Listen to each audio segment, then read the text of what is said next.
کیا آپ جانتے ہیں صدقہ فطر کب ادا کیا جائے اور اس کی مقدار کتنی ہے؟ 90% لوگ اس بارے میں نہیں جانتے، تو اس بارے میں جان لیتے ہیں۔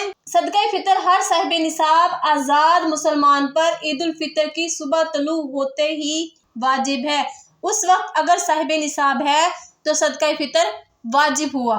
اگر صاحب نصاب تھا، مثال کے طور پر اگر صاحب نصاب پہلے تھا، صبح صادق ہونے سے پہلے ہی وہ فقیر بن گیا، تو اب اس پر صدقہ فطر واجب نہیں ہے۔ اور اس کی مقدار کتنی ہے اس بارے میں جان لیتے ہیں۔ 2026 میں پاکستان میں اندازاً اس کی جو مقدار ہے وہ 2 کلو گندم یا اس کی قیمت، اگر آپ نے گندم کے آٹے سے فطرانہ دینا ہے تو 300 روپے بنتا ہے، اور اگر آپ نے جو کے آٹے سے فطرانہ دینا ہے تو 1100 روپے بنتے ہیں، اور اگر آپ نے کھجور سے فطرانہ دینا ہے تو 2600 بنتے ہیں۔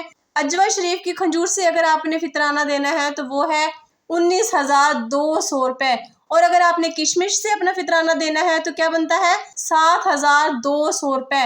اب کہیں اگر آپ کے گاؤں یا شہر میں کم بنتا ہے تو اسی کے حساب سے دے دیں، تبھی فطرانہ ادا ہو جائے گا، اور اگر کہیں بالفرض زیادہ نکل آتا ہے کسی گاؤں میں یا شہر میں تو اسی کے حساب سے آپ دیں تو فطرانہ ادا ہو جائے گا۔